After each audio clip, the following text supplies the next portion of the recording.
It's the word that used to give me strength, the reason I woke up every morning, the thing I thought would never betray me. But sometimes, family doesn't break with a loud crash. Sometimes, it crumbles with a single sentence, 6 words that ripped my heart in two. Mom, you're not expected this Christmas. Those words didn't come from a stranger. They didn't come from someone who owed me nothing. They came from my own daughter, the very person I sacrificed my entire life for. And the way I responded? It shocked even me. But to explain how I ended up canceling her mortgage payment, the very roof over her head, you need to understand the history between us. My name is Linda. I'm 61 years old, and I've lived a life most people would call ordinary. I was married once to a man named George. We weren't rich, but we worked hard, and when our daughter, Claire, was born, my world lit up brighter than it had ever been. She was my miracle, my purpose, my everything. When Claire was 7, tragedy struck. George had a heart attack at work, sudden and merciless. He was gone before the ambulance even arrived. And just like that, I was a widow with a young child. I'll be honest, I wanted to crumble. I wanted to fall apart. But every time I looked at Claire's little face, I knew I didn't have the luxury. She needed me. So I pulled myself together. I worked double shifts at the diner in town, took in sewing projects on the side, and sometimes stayed up until dawn making ends meet. Every penny went toward Claire's needs.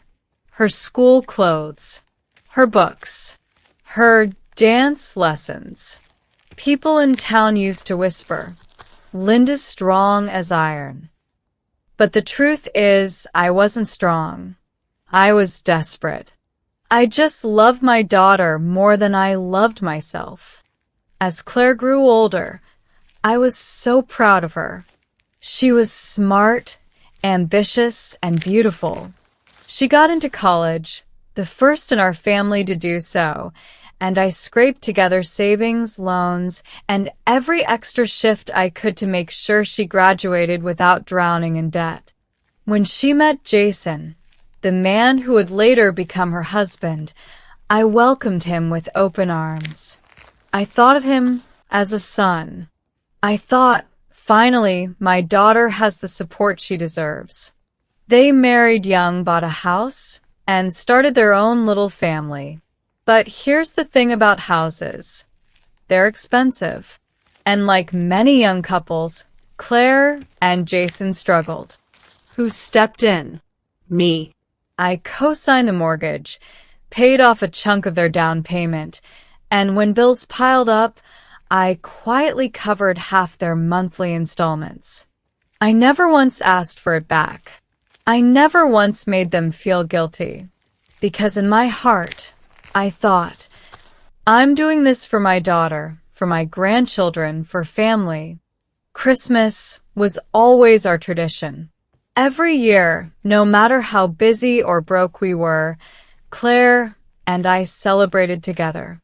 When she was little, we decorated cookies, made paper snowflakes, and sang carols in our tiny living room. After she married, the tradition grew. Me, Claire, Jason, and eventually my 2 grandkids gathered around their big dining table. For me, it wasn't about the gifts. It was about being together. It was about family. And that's why what happened last December broke me in ways I never thought possible.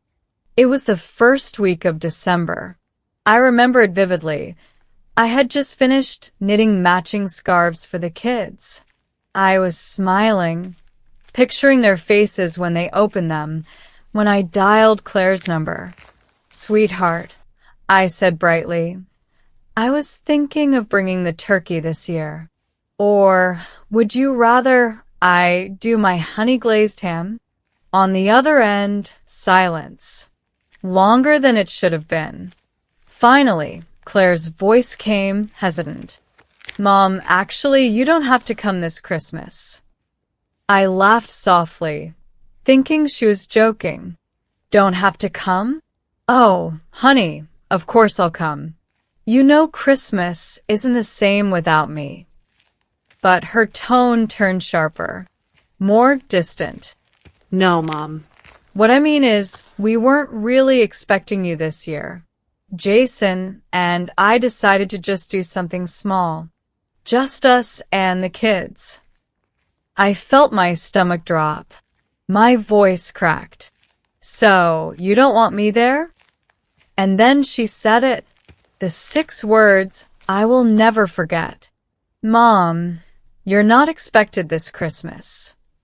I sat there, phone pressed to my ear, feeling like the walls were closing in. Not expected, not wanted, not needed. My daughter, the very person I bled and sacrificed for, had just disinvited me from the one tradition that meant everything to me. I tried to speak, but my throat burned. Finally, I whispered, Claire after everything. She cut me off. Mom, please don't make this harder than it is. We just want a quiet holiday. You understand. But I didn't understand. I couldn't. I hung up the phone, sat in silence, and for the first time in years, I felt utterly alone. That night, I barely slept. I stared at the ceiling, replaying her words again and again. Not expected. My mind wandered back to the mortgage. The payments I had been making month after month. The money I had quietly funneled to keep her and Jason in that beautiful house. I thought about all the times I went without so she could have more. All the nights I worked until my feet blistered so she could go to college. All the love I poured into her life. And now, she couldn't even spare me a chair at Christmas. By dawn, my tears had dried. Something inside me hardened. If I wasn't expected for Christmas, maybe I wasn't expected to keep paying the mortgage either. And that was the moment the idea of revenge was born. After that phone call, the house felt colder than ever. Christmas lights twinkled outside the neighbors' homes. Carols drifted faintly through the night air, and yet inside my living room, there was only silence. I stared at the half-finished stockings I had been knitting for the grandkids. My fingers trembled as I traced the stitches. These were meant to hang above their fireplace. My fireplace wasn't even considered. Not expected, I whispered aloud, the words tasting bitter on my tongue. But deep down, something gnawed at me. My daughter wasn't just being careless or thoughtless. No, there was something more. A reason. People don't cut out their mothers on a whim. I needed to know what it was. The following weekend, I drove past Claire's neighborhood. I told myself it was just for closure, that I wanted to see the decorations I wouldn't get to enjoy. But when I turned onto her street, my heart clenched. Her house was lit up like something out of a magazine. Twinkling icicle lights along the roofline, an inflatable snowman in the yard, wreaths on every window. And cars. 4 of them parked outside. I slowed down, my breath catching. Through the curtains, I could see silhouettes. People gathered. Laughter spilling out when the door opened briefly. Claire said she wanted a quiet Christmas. Just her, Jason, and the kids. But this was a party. And I wasn't invited. I drove home with my knuckles white on the steering wheel. Rage simmered in my chest, mixed with heartbreak. She lied to me. It wasn't about wanting a quiet Christmas. It was about not wanting me. Over the next few days, I started piecing it together. I talked to a neighbor who lived across from Claire's. I asked innocently, "How's everyone getting ready for the holidays?" She smiled and said, "Oh, your daughter's house is the busiest. They're hosting Jason's family this year. Big gathering. Should be beautiful."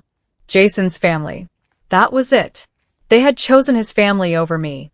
I confronted Claire 2 days later. I called her, trying to keep my voice steady. "Claire," I began softly. "I drove by the house the other night. Looked like you had company." Silence. Then a sigh. "Mom, I didn't want to upset you." "Upset me?" My voice cracked. "You told me you wanted it small. Just you, Jason, and the kids. But you're hosting his whole family, aren't you? Her tone shifted, defensive, sharp. Mom, please. It's complicated. Jason's parents, his sisters, their kids, they haven't all been together in years. He wanted this. I didn't want to make it awkward by adding more people. I felt my chest tighten. More people? I'm not just people, Claire. I'm your mother. Her voice hardened. Mom, stop making this about you. It's just one Christmas. But it wasn't just one Christmas. It was every sacrifice, every moment, every drop of love I had poured into her life. All dismissed, all forgotten. On Christmas Eve, I sat alone with a cup of tea, trying not to cry. Then my phone buzzed. A message from a friend on Facebook. Saw the photos Claire posted. Your grandkids looked adorable at the big family dinner. You must have been so proud. My hands shook as I opened the app. There they were. Pictures of my daughter's living room filled with people. Jason's parents at the head of the table, Claire beaming beside them, my grandkids in matching outfits, smiling wide. And me? Not a single trace. Not a single mention. I was erased from my own family story. That night, something in me broke. I realized this wasn't just about Christmas. This was about respect, about loyalty, about love that was supposed to be unconditional, but apparently only flowed one way. I thought back to the mortgage. Month after month, I had been paying silently, keeping that house afloat. The very house I wasn't welcome in. And that's when the clarity hit me like a lightning bolt. They didn't just disinvite me from Christmas. They had used me, taken my money, my sacrifice, my security, and then tossed me aside when it was inconvenient. Well, that was about to change. I didn't call her again. I didn't scream or beg or demand answers. I let her enjoy her perfect little holiday, surrounded by Jason's family. Because I had already made up my mind. If I wasn't expected at Christmas, then I wasn't expected to keep paying for the roof over her head. And soon, she would learn just how much her decision cost her. When the Christmas season ended, the world outside moved on. Neighbors packed away their decorations, the town square cleared its lights, and children returned to school. But inside me, the wound only grew deeper. I couldn't get those Facebook pictures out of my mind. Claire laughing beside Jason's parents, my grandkids perched on their laps as if they were the only grandparents in existence. not a single mention of me. Not even a phone call. Every time I thought about it, my chest tightened as though I couldn't breathe. I had given my life to that girl, and she had erased me like I was an embarrassing mistake. For weeks, I battled myself. One part of me, the mother, whispered, "Maybe you're overreacting. Maybe she just wanted to please her husband. Maybe next year will be different." But the other part, the woman who had worked herself to the bone, who had sacrificed her youth, her health, her savings, screamed back, "Enough. She doesn't care. She chose them over you. And she'll keep choosing them unless you remind her who made all this possible." I'd sit at the kitchen table late at night, staring at the mortgage documents I kept in a drawer. My name was there, Clear as day. Without me, that house never would have been approved. Without me, their precious home would be gone. It was like a knife I held in my hand. I could keep it sheathed or I could finally use it. But I'll be honest, I felt guilty. Terribly guilty. I thought about my grandchildren. What would happen to them if I pulled the rug out from under their parents? They were innocent in all this. They didn't ask for their mother's cold heart. Some nights I cried into my pillow, whispering, I don't want to hurt them. But then I'd remember Claire's voice on the phone, sharp and dismissive. Mom, stop making this about you. For once in my life, I thought, maybe it should be about me. If I was going to do this, I had to do it carefully. I couldn't just stop paying and hope for the best. So I began researching. I read about cosigner rights, about how mortgage lenders handle defaults. I even spoke discreetly to a lawyer in town, framing it as a hypothetical situation. He confirmed what I suspected. I had power. Significant power. If I withdrew my payments, the burden would fall squarely on Claire and Jason. They couldn't afford it without me, I knew that. Jason's job was spotty at best, and Claire's event planning business had been struggling since the pandemic.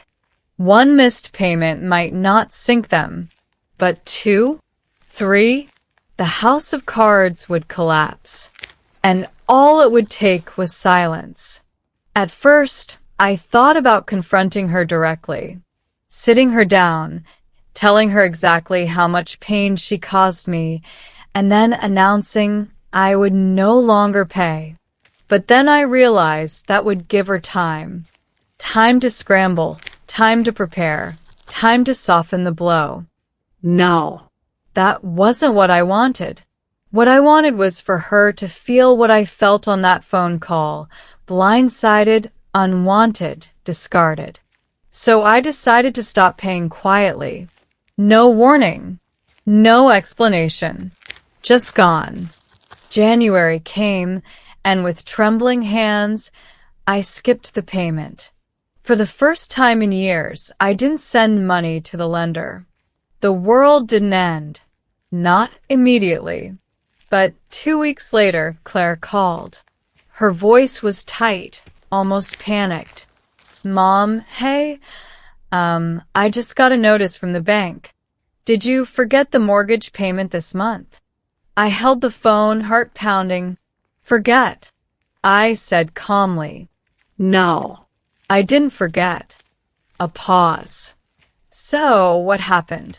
I smiled to myself, though she couldn't see it. Claire, I've decided I can't keep helping forever. You and Jason will need to manage on your own now. Her gasp was sharp. Mom, are you serious? You know we can't afford that right now. I let silence hang between us, the way she had left silence for me on that December night. Then I said softly, not my problem. And I hung up. The days that followed were filled with a strange mix of guilt and exhilaration. On one hand, I worried about the kids. On the other, I felt powerful. For once, I wasn't the doormat. For once, I was the one holding the cards. Claire called again and again. Each voicemail grew more frantic. Mom, please, can we talk? Mom, this isn't fair. You can't just do this to us. Mom, if the house goes into foreclosure, we'll lose everything. Every time, I replayed her words from before. You're not expected this Christmas. And I thought, you weren't expecting this either. Were you, Claire? By February, Jason himself called. His voice was gruff, angry. Linda, you've made your point. You're upset about Christmas. Fine. But you can't punish us like this. You'll ruin your own grandkids' lives. I bit back a laugh. Funny, Jason. That didn't seem to bother either of you when you left me out in the cold. He tried to argue, but I cut him off. Don't call me again unless it's to apologize. And mean it. Then I blocked his number. I knew what was coming. Notices. late fees, threats from the bank, maybe even foreclosure if they couldn't pay. And I knew that when the hammer fell, Claire would finally understand. Understand that love has limits, that loyalty cannot be taken for granted, that the woman she cast aside like an old ornament was the very foundation under her feet.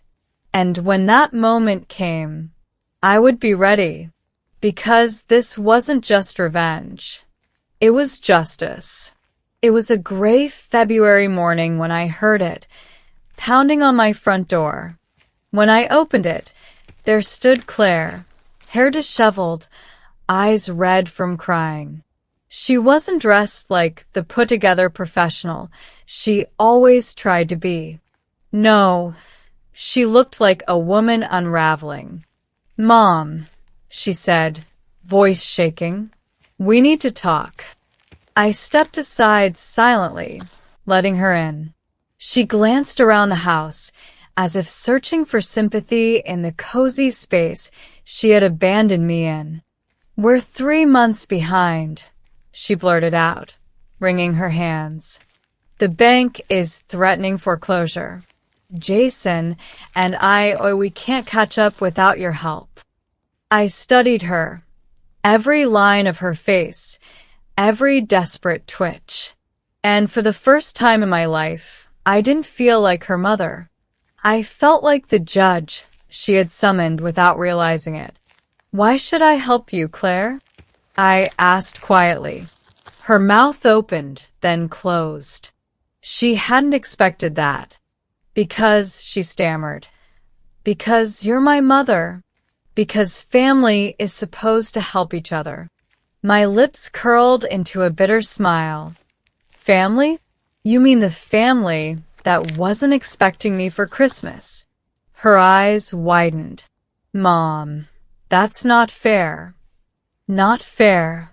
My voice rose, my years of silence breaking into thunder. "I worked myself to the bone for you. I gave you everything I had, Claire. And you couldn't even give me a chair at your table." Tears filled her eyes, but I didn't waver. "You wanted me out of your life for Christmas," I said coldly. "Now you can see what life looks like without me the rest of the year." 2 nights later, Jason showed up. Unlike Claire, he didn't come crying. He came angry. He stood on my porch, fists clenched. "Linda, you're destroying us. If you don't pay, we'll lose the house. The kids will suffer. Is that really what you want?" I crossed my arms. "You know, Jason, I don't remember you lifting a finger to include me at that Christmas dinner. You were happy enough to let your family take my place." His jaw tightened. "That was Claire's decision. Don't you dare blame her alone," I snapped. "You're her husband. You should have stood up. You didn't. You both failed me." He stepped closer, his voice low and threatening. "If we go down, you go down too. Your name's on that mortgage. Foreclosure will ruin your credit." I met his glare with calm steel. "Then let it. At least I won't be the only one losing something." For the first time, Jason faltered. He realized I wasn't bluffing. March came, and with it, the letters. Notices from the bank. Demands for payment. Warnings of foreclosure. Claire called constantly, sometimes begging, sometimes screaming. "Mom, please, just 1 more month. We'll figure it out. Mom, I can't believe you're doing this to us. Mom, the kids don't deserve this." Each time, I listened in silence. And then I hung up, because this wasn't about the kids. This was about respect. This was about finally making her understand that you cannot take and take and take without consequences. By April, word had spread in town. People whispered behind hands, "Did you hear? Claire and Jason are in trouble with the bank." Some even came to me concerned. Linda, are you really cutting them off? I just smiled faintly and said, actions have consequences. Because what no one knew was that this wasn't just financial. This was emotional, symbolic. For years, Claire had believed she could control the narrative, that she could decide when and where I belonged. But now I held the narrative in my hands. By May, the bank filed official foreclosure proceedings. A date was set. Claire's perfect suburban dream was about to be ripped away. She came to me one last time, her face pale, her voice broken. "Mom," she whispered, collapsing at my kitchen table. "I'm sorry. I should have invited you. I should have done better. Please don't let us lose the house." And for a moment, just a moment, the mother in me wavered. I saw not the grown woman who betrayed me, but the little girl in pigtails who used to clutch my hand. But then I remembered the cold sting of her words. "You're not expected this Christmas." And my heart hardened again. "I'm glad you finally understand," I said softly. "But apologies don't erase consequences." She sobbed, head in her hands, and I let her cry, because sometimes pain is the only teacher. The day of the foreclosure hearing, I dressed carefully. I wanted to look composed, strong, unbreakable. Claire and Jason sat across the courtroom, their lawyer whispering frantically. They looked like ghosts of themselves. When the judge asked if I intended to resume payments or negotiate, I stood tall and said clearly, "No, Your Honor. I withdraw all financial support. They will manage on their own." The silence in that room was deafening. Claire's sob echoed off the walls. Jason stared at me like I had set fire to his world. and in a way, I had. The house was listed for foreclosure within weeks. By summer, they were forced to move into a cramped rental.